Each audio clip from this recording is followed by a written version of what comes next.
Hello everyone, it's Callous and welcome back to Callous Invitational 6 content. This one I'm not as excited about because this is a match that should not be happening. It seems we can't have a Callous Invitational main event lately, these past couple years, without someone dropping or without some kind of drama, and here we are again. The plot twist this time is somebody actually dropped out from the upper bracket.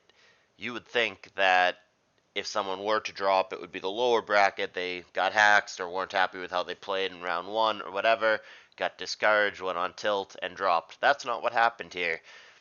For reasons completely unrelated to Callous Invitational, it is Bruno or Anti or Kratos Mana who dropped from the tournament. He was banned on Smogon, and I should specify that he's tournament banned, not forum banned, for 3 months. He's upset about that banning and about what it might do in the future to his prospects of getting to manage should he return to the game. And in that upset state, he has dropped from Callous Invitational, deleted his Discord app, and needs some time away from the game. Don't know how he's doing in real life or when he's going to return, whatever. But for now, this is where we are. So, it makes the situation a bit complicated. If someone had simply dropped from the lower bracket, I would have the play-in finalists fight. The winner would just take the spot in the lower bracket, as we did last year when BKC dropped. But with him dropping from the upper bracket, it just adds a bunch of new layers and complications to it. We explored multiple potential solutions privately, trying to figure out what to do. As just a fair warning, no solution is fair or perfect. No matter what, somebody somewhere gets some kind of advantage that they should not have. So it's not going to be perfectly fair no matter what. For example, if we brought in somebody from the outside to replace Bruno and just put him straight in the winners bracket. So we said, hey, TDK, hey, Linear, hey, Undisputed, you're in the main event now and you're 1-0. They basically got a round one bye in the main event, which isn't fair. Everybody else had to work for it. A lot of good players lost. You're just giving somebody a free pass on the first round. That's obviously not fair. On the flip side, Bruno's opponent was supposed to be SEA, Super Epic Ampharos. If you just say, all right, well, C, you win, you just get a bye, that isn't very fair either. Not only does he get a bye in round two, but winners don't play in round three. So basically, he gets two byes. He only plays one match, and he gets a free pass into round four. That doesn't seem very fair either. The other thing we could do is we could just pretend that Jabba had beaten Bruno in round one and just put Jabba up against C and then have the play-in players go into the lower bracket. There is no fair solution. No matter what, somebody's either getting a bye, getting a second chance. It stinks. It's a crappy situation. And like I said, there is no perfect way to solve it, but this is what we ultimately decided to do. So we're going to effectively recreate the bracket. Jabba is going to effectively replay his round one. He is not going to get a free pass and just we pretend that he beat Bruno and he gets to just fight C now. That's not fair. Not that this solution is perfect either, but he's going to have to at least earn it. So what we're going to do is we're going to have Arctic and Jim Cool play each other, which is what you're about to watch. The winner of that is in the main event. They play against Jabba as Jabba's round one opponent, air quotes, and then the winner of that match is going to play against C, and the loser of that match is going to play against Fear, which is Jabba's scheduled round two opponent in the lower bracket. That probably all sounds a little bit more complicated than it is, so the really abridged version is Arctic plays Jim, winner plays Jabba, winner plays C. I hope that makes sense, and like I said, I'm not trying to pass this as a perfect solution. It's a crappy situation, and we're trying to make the best of it. So with that explained, this is the first match in that chain of events. This is not technically part of the main event, but it's for a spot in the main event. It's our play-in finalists from both brackets who were defeated by Pack and Leech respectively. It is Arctic on the bottom, Jim Cool on the top. They're playing this match with very little notice and basically zero prep, and I really appreciate their cooperation in moving this along in a quick manner. So here is their game one in their best of three series for the right to be in the main event in some form and fight Jabba in round one, air quotes. So Arctic's on the bottom, Jim's on the top. We have a Suicune and a Skarm, respectively. Surf and Spikes come down. Surf and Spikes again. No, Toxic this time. Okay. Well, Lead Coon sometimes is offensive, sometimes is rest, but if it were offensive, I think it would have CM'd up. Plus, it's Arctic, and offensive is not in his vocabulary. So I'm going to assume that it's a rest Coon on a Stally team, which is just his norm. Feels like he only wants to play stall, which is fine, but I think that's something, if he makes the main event, very well may be exploited. It's actually Jim who's playing stall, though. He's got Dusclops. That's about as stally as it gets. And he does connect with Will-O-Wisp on Lax, but it gets a +1 Shadow Ball off anyway. Specs Drop, not going to be relevant in this matchup. And it does about a fourth, a little more, after the drop. But with no Sand, that Dusclops is going to be totally fine. Ooh, okay, I'm a little confused now as to what Jim's team is. It looked like generic hard stall with Skarmbliss Dusclops. I thought we were going to be looking at like Claydol, Coon, Doug, or something very close to that in the back. Gyarados is very much not a Pokemon that I was expecting to see on this kind of team. It does have really good base special defense. It has decent typing with only a couple weaknesses. It has Intimidate. It has weird tools like Thunder Wave that you wouldn't expect it to have, or Taunt, or whatever. So, like, on paper, Gyarados does have some defensive uses, but I wasn't expecting that. Jim probably wasn't expecting to miss 2 Will-O-Wisps in a row. Mathematically, that's not supposed to happen. He doubles to Gyra, though. Arctic tries to get Dugtrio in on what he assumes is going to be a rest turn, but that is not the way that it plays out. And a great double from Jim to again get the Dusclops in on the Claydol, and finally, after the third attempt on the 75-25, land the Will-O-Wisp. However, Psychic is going to be enough, and that must have been a damage roll. I'm surprised that Claydol, that normally invests absolutely nothing into special attack, sometimes even runs minus special attack nature, but usually invests absolutely nothing in a special attack, with its very weak Psychic, was able to do 19% there to Dusclops. I've got to wonder, it has to be a roll, and that's got to be a high or a max roll. And that's a really important turn, by the way. If Jim gets a rest off there, this is completely different, but now the game has gone a totally different way, and it's moving way faster than it could have. I mean, granted, that probably saved us from a really long grind, but yeah, Arctic here with what I believe is an Ojama squad. I think I recognize this team. I believe this is an Ojama squad that he's running. It's completely different now. The Rapid Spin did get off. Dusclops is dead, as is Lax, as is B. We've got ourselves a 4-4, and we're moving along. But I think the biggest issue now, and I guess Jim gets a little bit of credit here, normally when the spikes are gone and can't be reestablished and the Dusclops is down, if this were the traditional Dusclops squad, it'd be like, all right, it's over. You can't win now. The only out would be trying to like PP stall with Suicune and sometimes with Zapdos if you're running that version of it, because you do have pressure or double pressure, which is obviously really good in a PP situation. So I'd be looking at the team and I'd be like, man, Jim, how can you win now? But like I said, to his credit, maybe he actually can. He does have at least a DD poke in the back, the Gyarados, which actually looks pretty good in this matchup. Gyarados is good against Suicune. Gyarados is decent against Claydol. Gyarados doesn't care about Dugtrio. It's really just this Jirachi standing in his way, and it's a non-electric Jirachi. If I remember the squad correctly, it's he showed Fire Punch only, but I think the last move is Psychic here on this Ojama team. So I think the Gyarados, if it ever gets a chance to set up, and that's a big if at this point, because we have a full health 4x boosted Jirachi here. But if Jim can get out of this in whatever way, he gets a T-Wave off, gets some paras, he freezes it, whatever. If Jim can somehow deal with this Jirachi, then the Gyarados has a chance to take him to the Promised Land. But that's a big if. The Rachi very boosted at this point. Looks like a huge issue. Jim could have Dugtrio in the back. That is possible. It makes sense with a lead Skarm. It makes sense with a doll that may have Boom. It's just good on this team in general to deal with things that are otherwise difficult, such as Jirachi, Celebi, what have you. So maybe a Dugtrio can help here, but it's not looking too likely.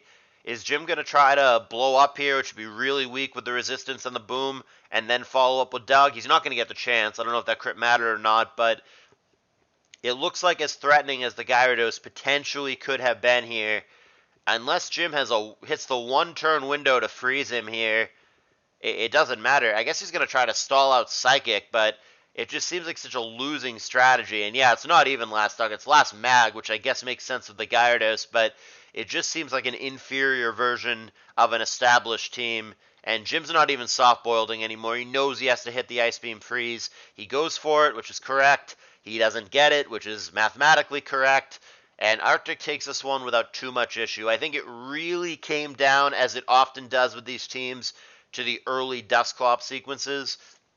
Had Dusclops landed one of those Will-O-Wisps earlier on the doll, I think that changes things. And certainly, if the Dusclops had lived that Psychic, that 19% Claydol Psychic that ended up killing him, and manages to get a rest off there, I think that changes the game in a huge way, and this could have played out completely differently. But the moment the Dusclops went down, especially knowing what the team was for Jim, there actually is no Dugtrio or whatever in the back, it was real grim, because there's just nothing anymore to maybe deal with this Jirachi. You would have needed to have the Gyarados out in front and be setting up.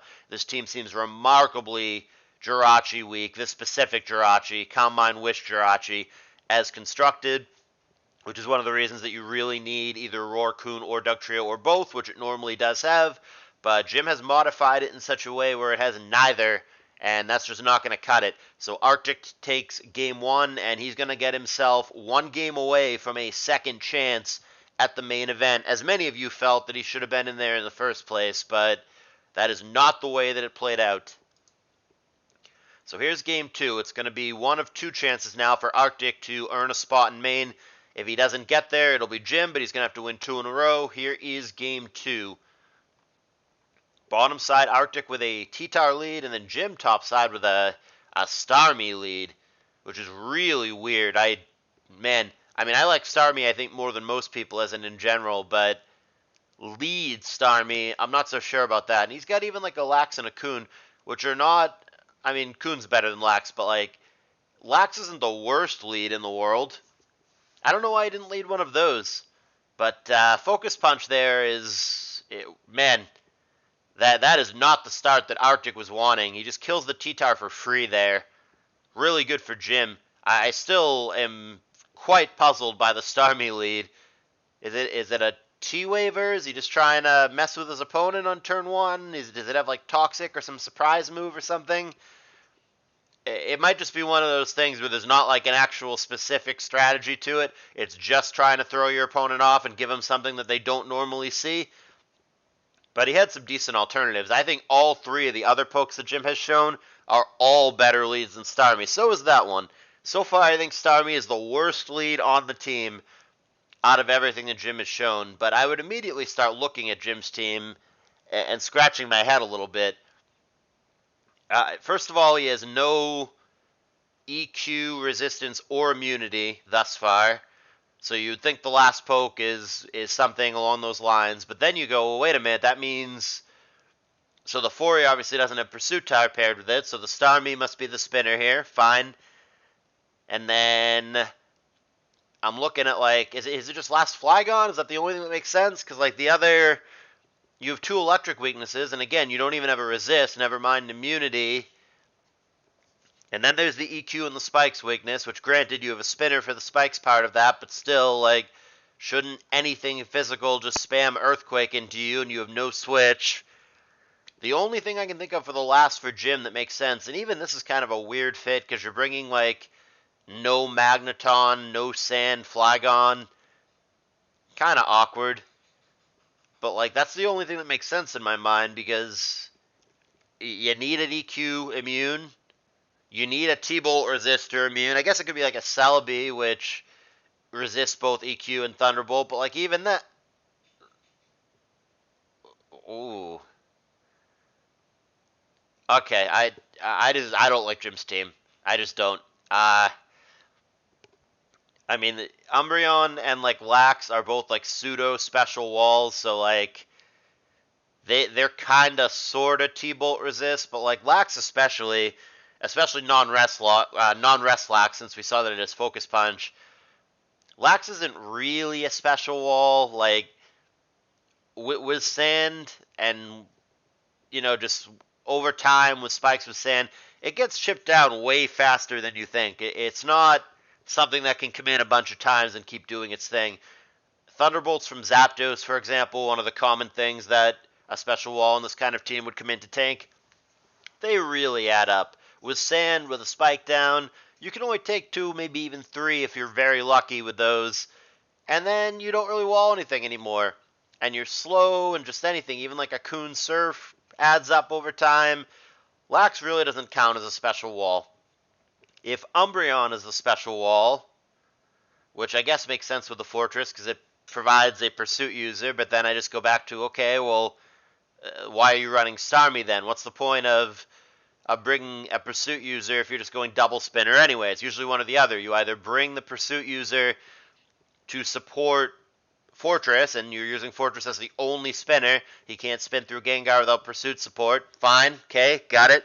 Or you just go double spinner so you don't get stuck running a pursuiter. It just frees up. You can run Tara as like DD or something if you run like 4A plus Claydol or whatever. You don't rely on a pursuit user. You just have Claydol do the spinning. Either or. Jim has gone a different way. He's bringing double spinner and a pursuit user, which is awkward. And then, yeah, I don't know. This team on paper just looks real janky to me. I'm going to assume that if Jim's rolling up with it in an important match like this, that he's tested it and that he's gotten some amount of results with it, but I really don't like Jim's team on paper. That being said, he's air quotes winning this game 6-5, but it doesn't feel like he's winning this game. It feels like Arctic with just the better comp is just gonna win out in the long run. Now, granted, there's a risk for Arctic. Body Slam with a para there on the arrow would not have been pretty, and it is just gonna end up being a trade. Yeah, I mean, this game for Arctic has just mirrored basically everything that I have thought about him and evaluated about him up to this point. I think his piloting skills are okay, are average. They don't blow me away. But I think that his teams are consistently very good. Whether he is building his own creative stuff or whether he's borrowing from somebody else, as he did in Game 1 from Ojama, I think that Arctic consistently brings good squads and a lot of the time has some cool innovation that catches the opponent off guard and, as in general, surprise value wins in tournaments. Like when he trapped his opponent with that bulky, mean-look Gengar, for example, that was a really cool innovation. Stuff like that. I think that Arctic's teams are good and that the play, I mean, this game he gets the tower focus punched and he even says in the comments that he didn't think about that. He risks the arrow para, which it doesn't have aroma on Bliss, it doesn't look like. It almost certainly doesn't have aroma on Bliss, so like the para there would have just crippled the arrow and he gets nothing out of it. Stuff like that. So I think that there's room to clean up the play, but I think that the team brings and the team builds are good, and they carry Arctic. That's just my general impression of him as an ADVer at this time. He's obviously quite young and has room to grow and improve. On the flip side of that, and again, Jim is air quotes winning this game, the story of Jim Cool for me is just a player who is very all over the place with teams. Sometimes they're genuinely good and innovative, and like I want to copy them myself and go, oh man, you've got a really good core idea here, and I think you hit the nail on the head. You really found something here. But then his other teams, like this one and like some other ones that I've seen from him in his laddering videos or whatever, I look at it like, man, what the fuck? Well, what is this? This is certainly one of those from Jim. I don't know what the hell this team is, but it just, it seems so bad. You have no EQ resist or immunity. Yeah, you have no EQ resist or immunity. You don't have a T-Bolt resist or immunity. Every single poke is grounded. You're leading Starmie for some mysterious, inexplicable reason here. I don't know. I don't know about this squad at all. I mean, with Pokemon, unfortunately, the world that we live in, it shouldn't be this way, but the only thing that matters is if you win or lose. So if he gets there, then that'll shut me right up. I don't have to like the team. Whatever wins, right? But I don't know, man. and I don't think he's going to win. Like I said, it was interesting that his +2 Kun could still not beat the unboosted Zapdos. That's got to be, I guess, EVs coming into play, but feels like that shouldn't be a thing. Feels like when you have those boosts and he's asleep, you should get there. Now, granted, Arctic, of course, found Thunderbolt in his sleep, but still. This one might take a minute. Little bit of a grindier game, but especially with Fori having HP Fire for Arctic, which I think is super underrated, by the way. That's something I've run myself plenty of times. All right, well, just kidding. It's not going to be a longer game because Jim's going to concede. But I don't know. I don't even know that was premature. I mean, look at the condition of Jim's team. Starmie is not going to get through Blissey here. This Fori is getting lower and is never going to beat this Fori. One has HP Fire, one doesn't. I don't know. Maybe Meta had a shot to do something. Pert was healthy on the other side. And then, yeah, I mean, then there's an Umbreon, but it has no offensive presence whatsoever. Not that it even does normally, but it's attempting to get you with Toxic in this case, but like you've got a Rest Zap, a Natural Cure Bliss, and a Toxic Immune Fori, so like this Umbreon is a non-factor. Jim maybe could have played this out. Maybe there's a world where like the Metagross, which I think would have been his key to victory, maybe it Meteor Mashes something, gets an immediate attack raise, then he like crit EQs the Swampert after the raise, and all of a sudden he just gets there with the meta. I think that's not absolutely out of the question, so maybe this is a slightly premature concession for Jim. But the matchup didn't seem good, and I just harken back to, I don't think this team was good. I think the story of this set as a whole, and I want to emphasize loud and clear that these guys played with like 0 notice and 0 prep, so I give Jim a little bit of a pass, a little bit of a break, because he just loaded up whatever the hell he had, whatever experimental thing he had in his builder. Maybe these aren't as tested and fleshed out as some of his other squads. That's very valid in these circumstances. But really the bottom line here is the teams. I look both ways. I look both games.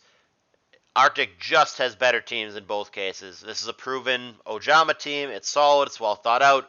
Whereas this just seems like a weird, inferior, experimental version of a different team. And then same thing. This is just solid, standard, generic, good squad here. I don't know who made this team. Everybody has a team like this. Whereas Jim's team, it's cool, it's creative, but I don't know what the fuck this is. This does not seem very viable to me. I don't think the squad is very good. So really the biggest difference here, I don't feel like Arctic wildly outplayed Jim, but I think he definitely brought better squads. And as such, Arctic with the 2-0 here. Alright, so just to recap real quick, and then I really got to go, but to recap very quickly what's going to happen now. So Arctic is now in the main event. We have to now determine whether he's going to be in the upper or the lower bracket. So he's going to play against Jabba sometime in the next couple days. I think they're playing Friday night. He's going to play against Jabba sometime in the next couple days. It's going to determine whether he's in the upper or the lower bracket. It's basically redoing Jabba's round 1.